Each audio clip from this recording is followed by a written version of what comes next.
town? Yeah. Everybody was in town, so. That's good. My son lives in Portsmouth, and he's 20 minutes, just two directions to him. It's pretty good. We'll just stay. Sure. And my grandkids don't mind, now they get 2 cents. There you go. How are you? Still the other by the end of the day, we'll be back down.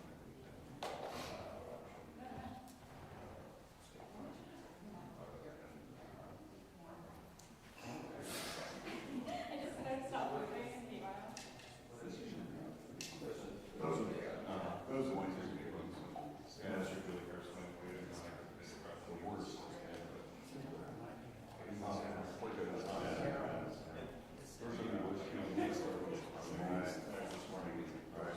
Is this the, with the 8%?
Y'all want to shut that door back there, please?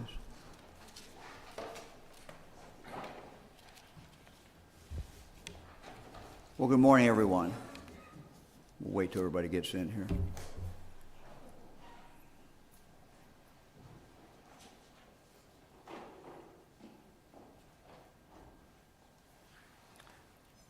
Well, again, good morning. We have an epidemic in Ohio. epidemic as we're seeing more and more of our young people starting to vape at a younger and younger age. This has been going on long enough now that we know that many of them then transition over to tobacco. And we know the long-term consequences of that. Dr. Bodie will talk in a moment after Dr. Vanderhoff about what she is seeing out there and what the science is and what the nature of this problem is and what the long-term impact that will take place in regard to these young people who are starting down this pathway at an earlier and earlier age. The ease of entry into vaping and then into tobacco is brought about by the flavors, by the liquid that is flavored for the vaping, and then, of course, by the tobacco that is flavored. Which brings us to why we're here today. On December 15th, the General Assembly passed a bill that would prohibit local governments from enacting laws to discourage the use of tobacco. This measure is not in the public interest, and therefore, just a few minutes ago, I have vetoed this bill. There is the well-documented danger of tobacco products. I think we all know. Medical experts have been warning about the dangers of tobacco for decades. According to the Centers for Disease Control and Prevention, every year there are approximately 480,000 deaths that are caused in the United States because of tobacco. They also report that annually more than $300 billion in healthcare spending and productivity losses are caused by cigarette smoking. Quite simply, the best way to prevent the health risk of smoking is, of course, never to start. The Campaign for Tobacco-Free Kids reports that Medicaid costs caused by smoking in Ohio, Medicaid costs caused by smoking in Ohio amounts to $1.85 billion annually. Almost $2 billion this is causing taxpayers in the state of Ohio alone. We know that tobacco companies are adding flavors to tobacco products being not only cigarettes, but the vaping, to make them more enticing to young people. A recent prevalence study on the use of tobacco among middle and high school students showed that 2/3 of the students who reported using tobacco products said they use them because, quote, they come in flavors that I like. Flavors, of course, including menthol. Flavors including menthol help mask the harshness of tobacco, making it easier for young people to become addicted. That's true with cigarettes as well as vaping. Let me now invite Dr. Bruce Vanderhoff, Director of the Ohio Department of Health, to talk more about this problem. Doctor?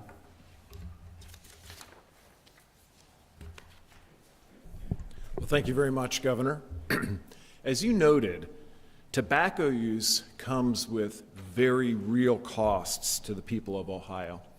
And also, as you noted, really the very best steps that we can take to ensure our young people have long, healthy, productive lives is to protect them, prevent them from suffering the ravages of tobacco and nicotine addiction. You know, the cost of tobacco use really can be measured in a variety of ways, and one of those is financially. The governor referenced some of the impact on Medicaid. You know, if you look at the country as a whole between 2010 and 2014, it's estimated that fully 20% of Medicaid spending was attributable to cigarette smoking. And with Ohio's rates of cigarette use being higher than the national average, one would imagine that proportionally that might be even greater here. Also, according to the Health Policy Institute of Ohio, after adjustment for inflation, the total annual health care cost attributable to cigarette smoking in Ohio is about $6.8 billion every year.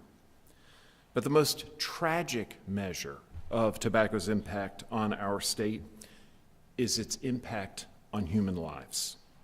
Tobacco is the leading cause of preventable death in Ohio, responsible for more than 20,000 attributable deaths every single year.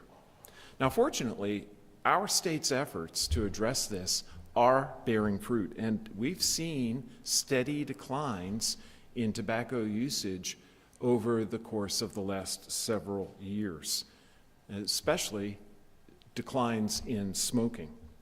But the battle is not won. There is still much more to do, and as I noted, our rates of cigarette smoking are still above the national averages. And while we're really grateful to see that youth smoking has also dropped and has now dropped to single digits, the reality is that sadly, about a third of our high school students report either using e-cigarettes or vaping just in the course of the last 30 days. And make no mistake, nicotine products in any form are highly addictive and, when inhaled in the lungs, are potentially very damaging to the lungs, especially to young lungs. You know, the old adage, an ounce of prevention is worth a pound of cure, really applies here. And there's no doubt that efforts to prevent our young people from suffering from the scourge of becoming addicted to harmful tobacco products is certainly in everyone's best interests. Governor? Dr. Vanderhoff, thank you very much. Let me now introduce Dr. Bodie, pediatrician, physician at Nationwide Children's Hospital, who's going to tell us specifically about the dangers of tobacco and tobacco flavors for children. I might also note that she deals with school-based care, and so is very familiar with what is going on with our young people in schools today. Doctor? Thank you, Governor. As he mentioned, I'm a primary care pediatrician at Nationwide Children's Hospital, but I also direct our school health services program and work with youth in many of our schools, both locally here in Columbus and across the state. So one thing to note to start is that we know that the rates of vaping and e-cigarette use are rising in kids.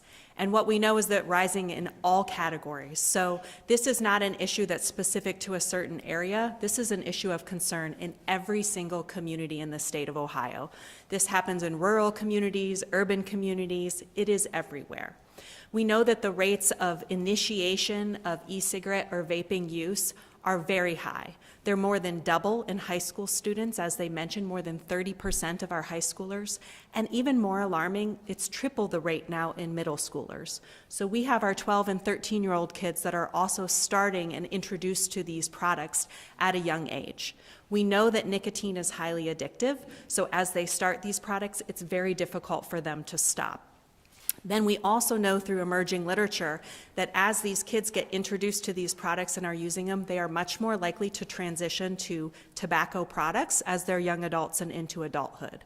So this wonderful trend that we've seen in a reduction in tobacco products is likely to revert as we get these alarming numbers of children that are getting introduced to these flavored products.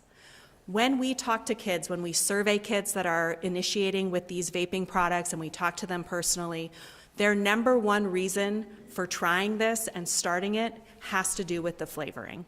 So these flavors, such as candy flavors, fruit flavors, menthol flavors, the way they're marketed, they're very enticing to young people to go ahead and start, and it makes them seem more safe.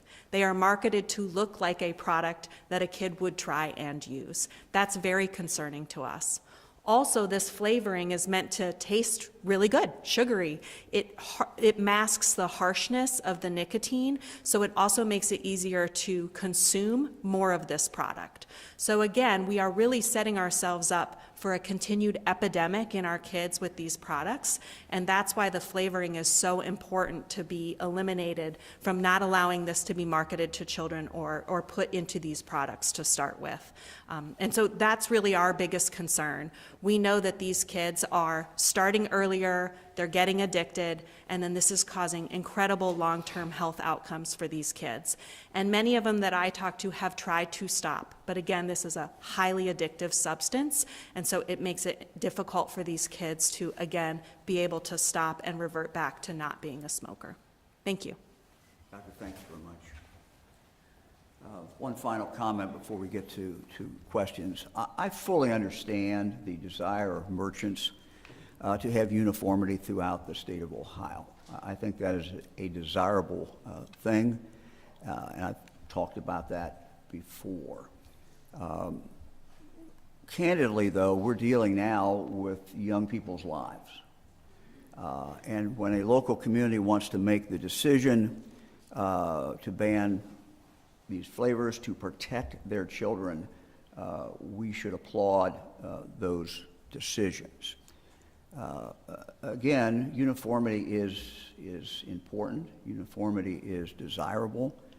And the easy way, candidly, for us to get uniformity in regard to this issue, flavoring of tobacco, the flavoring of e-cigarettes, the easiest way to do that, it seems to me, is to have a statewide ban of flavored cigarettes and flavored vaping.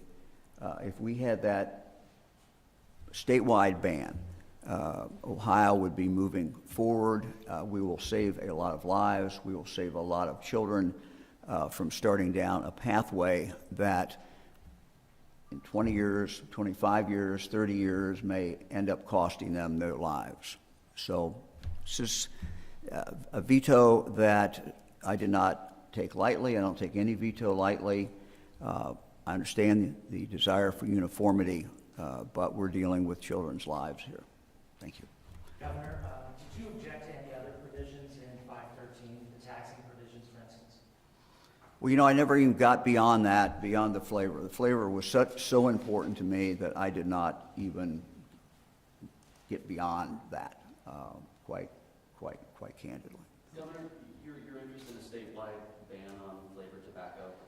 Is this the first anyone is hearing of this, or have you talked to lawmakers about this in the past? Have you reached out to lawmakers?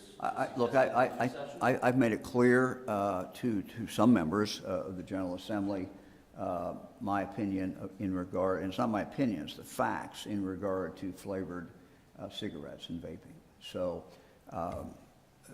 you know, I've not specifically had that discussion with any legislators in regard to a statewide ban. I'm just looking at this from a logical point of view, and I listen to my friends who have businesses, and I understand their desire to have uniformity, and that, you know, they could be at a competitive disadvantage.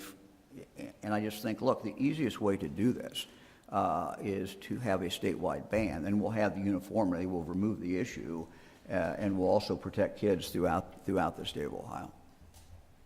Anybody else? That bill would have wiped out a lot of other local tobacco control policies. I mean, do you have strong feelings about those as well as, you know, about market saturation and point of sale inspections? And, As I said, I've not really looked at those other areas. You know, my criteria in judging that will be public health again, and so I'm not going to prejudge any of those. But you know, the more we can do to slow people down from starting down the pathway. I mean, what is particularly egregious about this is that we know that flavors are really the entry point. And if you didn't have the flavors, many of these young people could never start. And if they never start, they're never going to become addicted. We also know how difficult it is once someone becomes addicted to nicotine to stop. I mean, we've seen this time and time again. People just have a very difficult time doing that. So if we can protect our young people underage from starting down this pathway, that certainly is something that we should do. It's the right thing to do. Does this set a precedent moving forward for other legislation, for example, gun legislation? No, I wanted to be very careful today what I said. You know, I think we judge each one of these individually. And, you know, uniformity in state law, it makes sense. and generally makes sense to have uniformity in regard to the sale of products. But this case is just so strong, and you weigh the uniformity, desire for uniformity versus safety and public health. You know, this one is pretty clear. Governor, you have HB 507 on your desk. It will expand trailer rights in state parks and redefine natural gas as green energy. Do you plan to sign it? I'm still looking at them. I think we have a handful of bills left. We've worked our way through over 40 of these, I think, so far, or close to 40 so far, and stay tuned. More will be coming. So, Governor, it sounds like home rule was not one of the issues you were considering when it came to this veto. well, home rule. Look, I mean, I think you know that goes into the scale. You know, normally it's a question of home rule on one side versus, you know, the value of uniformity. And I think, as you can tell from how I've come down on these, in some cases I come down on one side, and in some cases I come down on another. I don't find that inconsistent. I think that home rule is important, but also it's important that in the sale of products, we have some uniformity, at least throughout the state. Governor, what's next if the General Assembly overrides your veto? I'm sorry? What's next if the General Assembly overrides your veto? Well, it's the same thing. It's what's next on everything. If the General Assembly overrides any veto, they override it. You know, they have the right in the Constitution to do that if they would want to do that. Is it safe to assume you'll have a flavor ban in your budget? I'm sorry? Is it safe to assume you'll have a flavor ban in your budget? We're still working on our budget, so we don't have any final decisions on the budget yet. That's a work in progress. So. Sorry. Governor, have you been subpoenaed by the feds for the first energy bribery scandal? And if you haven't, are you anticipating? So I'm sorry. Have I what? Been subpoenaed? No. Are you anticipating? No. being subpoenaed? Governor, your office has House Bill 45-2. There are two amendments in there. One would prevent twinning of two tax credits for affordable housing units, and the other would change how those properties are assessed. Do you plan to finally veto those or other pieces of 45? Look, as I said, we're taking these bills. We're working our way through. We're most of the way through. We've got a few bills left, and we'll be telling you what we're doing when we do it. So, you know, we're trying to get them all done. Do you expect any other vetoes to come? I don't know. Anybody else? Governor, what's your opinion of the election of Speaker Stevens, and how do you think that vote will reverberate throughout? Well, this is a decision obviously been made by the members of the House. I congratulated him in a phone call message that I left with him. Look forward to working with him. Did you talk to Derek Marin as well? No, I'm not. Governor, you have an elections bill on your desk. Do you plan to sign or veto it? Same answer. We were working our way through these bills. So, the legislature was very, very busy, as you know, at the last 24 hours of their session. So. Does the health director have the authority to do a ban via regulation? I don't know the answer to that. My guess is the answer is no. Doctor, do you know? Doctor will put on his legal hat now. So. Yeah, I don't know the answer, and that's something I would have to work with our legal department on. Governor, going back to the question about the speaker, do you foresee this session having more challenges than previous ones, just because of the sort of the competing factions within the majority party? No. I mean, look, there's in our Constitution there's a balance, and there's a role for the Speaker, and a role for the House, role for the Senate, role for the Governor. That's spelled out in the Constitution. I've been very, happy with my relationship with the General Assembly. If you look at our budgets, and we're getting ready to give them another one in the next, propose another one in the next, few weeks. I've been very happy with what we've been able to get through. We've gotten through, I think, about 97%, 98% of what we've proposed in these budgets, and so been very, very happy. But, we'll continue and look forward to working with the two leaders and others. Have you had conversations with Stevens or any of the other lawmakers about how